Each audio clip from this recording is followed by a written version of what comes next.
Look at this man. He has already fallen. His body is twisted, his staff is useless, and his face is turned away, as if the painting refuses to give us the comfort of a final expression. But the disturbing part is not the fall itself. It is what is about to happen next. Behind him, 5 other men are still walking. They do not know that their guide is already down. They trust the person in front of them, and that trust is pulling them toward the same ditch. This is Pieter Bruegel, the elders, the blind leading the blind, from 1568. At first, it looks like a simple proverb, but the longer you look, the more it becomes a painting about leadership and the danger of following without seeing. The scene is almost painfully clear. 6 blind men move across a rural path. They are not dressed as pure outcasts. They have cloaks, hats, stockings, boots. Yet Bruegel arranges them on a steep diagonal, so the whole group seems to slide downward. It shows not one accident, but 6 stages of the same accident.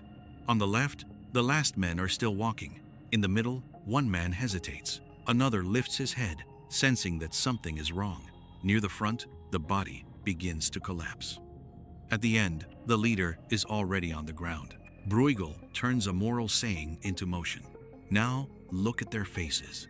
This is where the painting becomes uncomfortable. Bruegel does not paint blindness as a vague symbol. Each man has a different condition. Some eyes are clouded, some are closed. Some appear severely damaged or absent. Later observers even tried to identify the disorders. Whether every diagnosis is certain or not, the effect is clear. Bruegel was studying real bodies with unsettling precision. And then there are the hands. One man holds a staff, another grips a shoulder, a third is pulled forward by the stick of the man before him.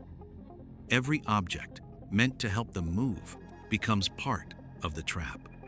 The chain is not forced from the outside, it is created by trust.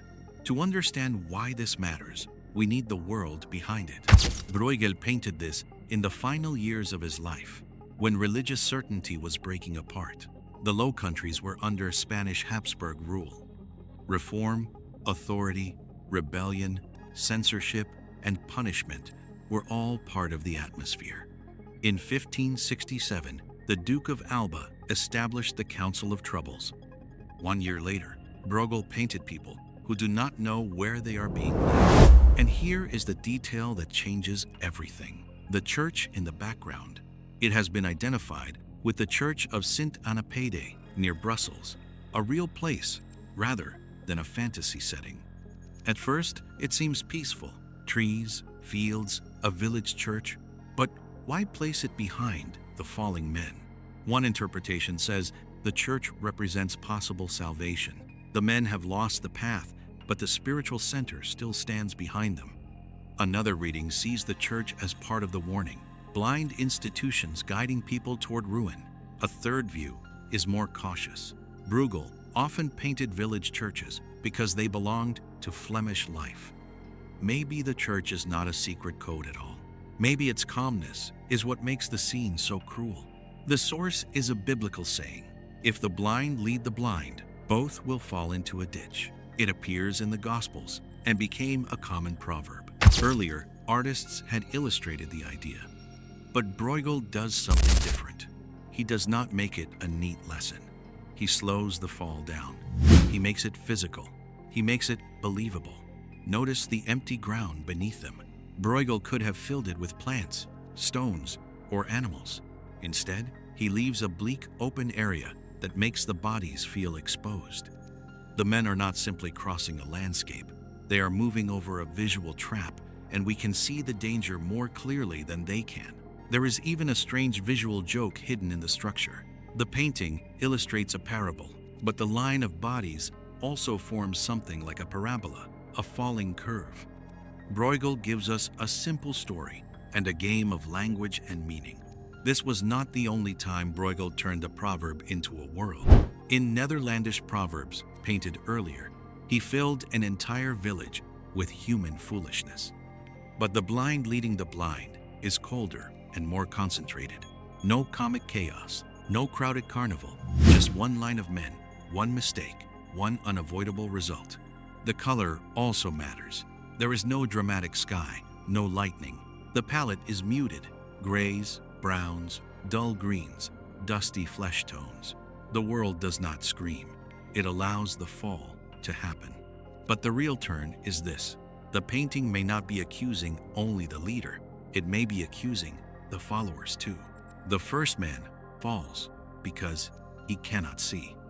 But the others fall because they accept his direction without question. Bruegel paints dependency as a chain, and that chain can be religious, political, social, or personal. In 1568, that idea could be dangerous. Public speech could be risky. Religious labels could decide a person's future.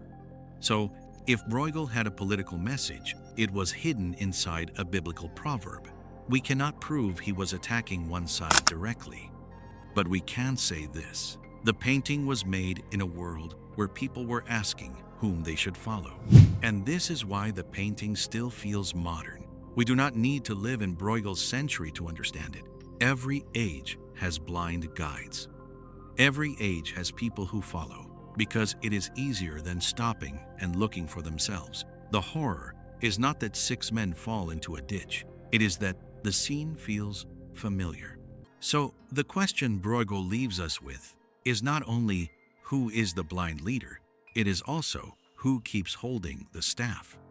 Is this painting a warning about corrupt authority, about spiritual blindness, about human dependence, or simply about the moment when trust turns into disaster?